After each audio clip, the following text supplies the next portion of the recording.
Assalamualaikum warahmatullahi wabarakatuh. Pertama izinkan saya memperkenalkan diri. Nama saya Darapi Purnomo dengan nomor NIM 2023 31015. Di sini saya akan mempresentasikan tugas UAS saya yaitu pada mata kuliah Keamanan Cyber kelas F. Di sini saya akan membahas analisis ancaman keamanan cyber global dan Indonesia 2025-2026. Analisis ini berfokus pada bagaimana konflik geopolitik dunia berdampak langsung pada kesiapan infrastruktur nasional kita, dengan merujuk pada data terbaru dari World Economic Forum 2026. Oke, kita langsung saja. Di bagian pertama, di sini kita akan melihat bagaimana ruang cyber sekarang sudah berubah fungsi dari sekedar ranah digital menjadi medan perang sungguhan antar negara. Kalau kita lihat di layar ada angka 64, ini artinya 64% organisasi di seluruh dunia sekarang menganggap serangan cyber bermotif politik seperti melumpuhkan fasilitas umum sebagai ancaman paling nyata. Jadi, motivasi hackers kelas kelas negara saat ini bukan lagi masalah duit, tapi mereka tujuannya untuk melumpuhkan ekonomi dan keamanan suatu negara dari jarak jauh. Perubahan ini tentu memaksa negara-negara mengubah strateginya. Perang fisik kini bergeser jadi perang hybrid atau hibrida, di mana serangan militer dibarengi dengan peretasan. Makanya banyak negara sekarang eh, berlomba-lomba membangun kedaulatan digital. Tujuannya satu, agar infrastruktur dan data rahasia negara tidak bergantung penuh pada teknologi pihak asing. Nah, jadi di sini ada contoh nyata, di sini ada tiga, yaitu konflik Rusia-Ukraina, Cina-Taiwan, dan Israel-Iran. Di Rusia-Ukraina, serangan rudal dibarengi dengan wiper malware yang dirancang murni untuk menghapus data secara permanen.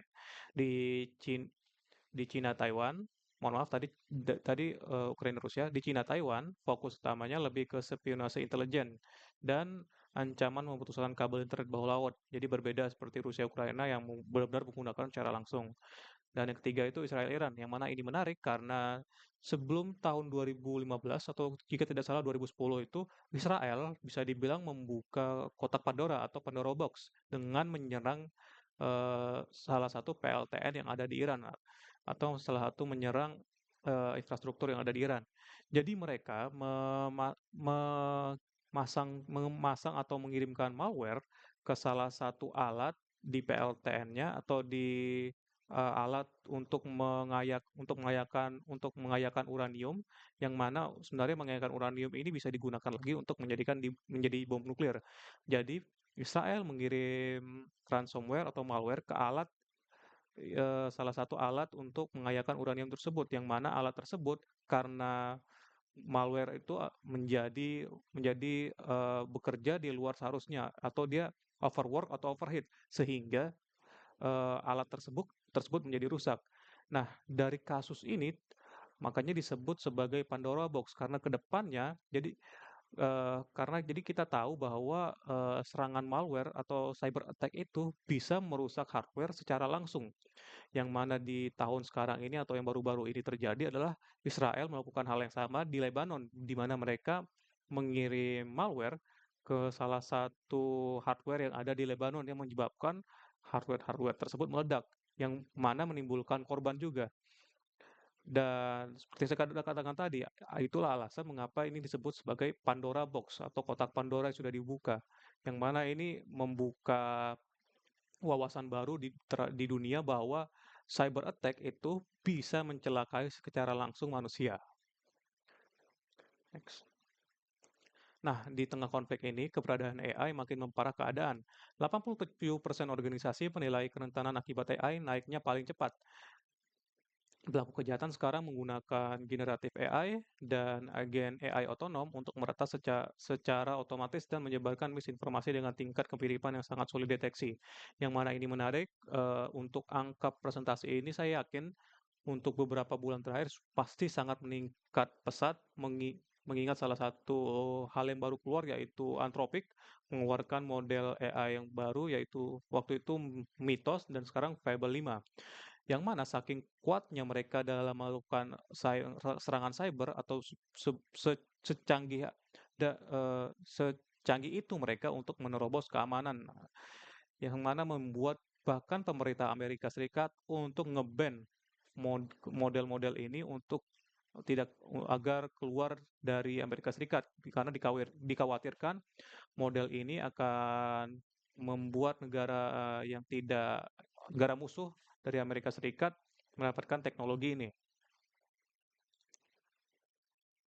Cara mereka menyusup juga berubah. Mereka sadar kalau menyerang sistem utama yang dijaga ketat itu sulit. Jadi mereka meretas vendor pihak ketiga atau software di pihak luar yang keamanannya lebih lemah.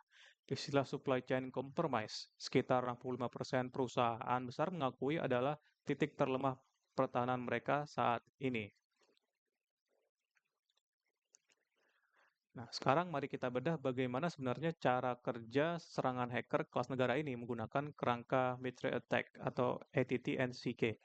Kita bisa lihat polanya. Pertama, di fase akses awal, mereka masuk dengan mengeksploitasi vendor di pihak ketiga atau software yang sudah kita percaya.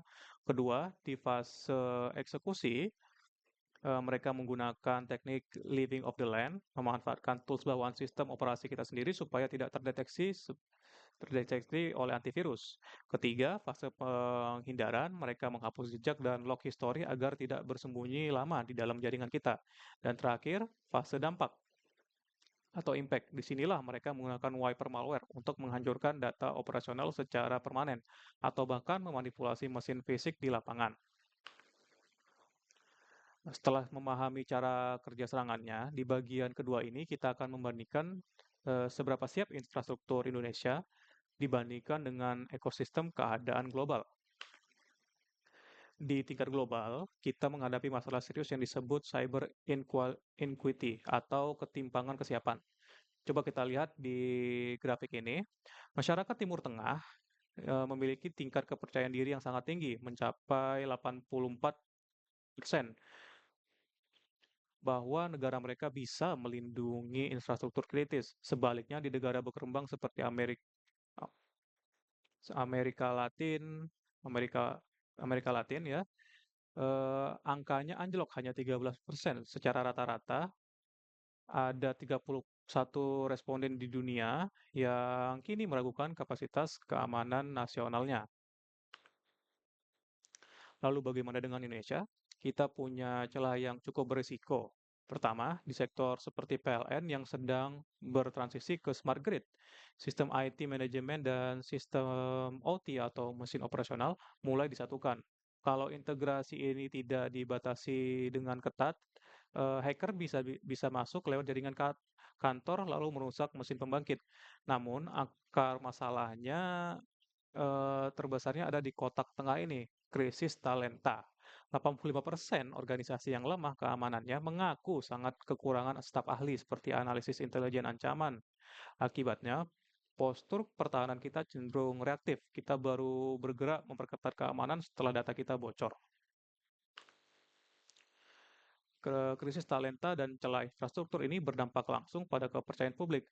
Data survei WEF 2026 menunjukkan bahwa secara global ada peningkatan dramatis di mana 31% responden kini secara terang-terangan mengaku tidak yakin dengan kemampuan negara mereka sendiri dalam menahan serangan cyber berskala besar. Jika kita melihat ke depan dari tahun 2026 hingga tahun 2031, grafiknya menanjak tajam sekali. Apalagi ke depannya pasti akan menanjak tajam lagi dengan teknologi AI yang baru. Pertumbuhan ancaman ini didorong oleh tiga vektor baru. Yang pertama, manipulasi pada robotika dan sistem otonom. Kedua, ancaman terhadap teknologi antariksa seperti satelit dan kabel bawah laut. Dan ketiga, komputasi kuantum, di mana peretas menggunakan teknik harvest now, decrypt later. Mereka mencuri dan menimbun data rahasia kita hari ini untuk dibobol paksa nanti saat komputer kuantum sudah beroperasi. Dari seluruh analisis ini, kesimpulan utamanya adalah keamanan cyber kini sepenuhnya dikendalikan oleh konstelasi geopolitik. Target utamanya bukan lagi mencuri uang, melainkan melakukan pelemahan sistematik suatu negara lewat rantai pasok. Jika Indonesia gagal membangun ketahanan yang mandiri, institusi negara kita berisiko hanya dijadikan proksi atau batu loncatan bagi peretas asing untuk menyerang negara adidaya lainnya. Oleh karena itu, saya menyusun 4 rekomendasi utama. Yang pertama secara strategis, pemerintah harus mempercepat adopsi sovereign cloud untuk mencegah agar data BUMN tetap berada di bawah kedaulatan kita. Yang kedua, secara operasional, wajib audit keamanan yang sangat ketat untuk setiap vendor asing sebelum sistem mereka diizinkan masuk ke infrastruktur nasional. Yang ketiga, untuk pengembangan talenta, kita harus melancarkan inisiatif pelatihan intensif untuk mencetak spesialis forensik cyber dan intelijen ancaman. Dan yang terakhir, yang keempat, secara taktikal, infrastruktur kita harus beralih ke arsitektur zero trust. Jangan pernah percaya, selalu verifikasi. Yang diperkuat dengan AI defensif untuk mendeteksi ancaman secara real time. Mungkin itu saja yang bisa saya sampaikan. Mohon maaf bila ada salah kata. Wassalamualaikum warahmatullahi wabarakatuh. Terima kasih.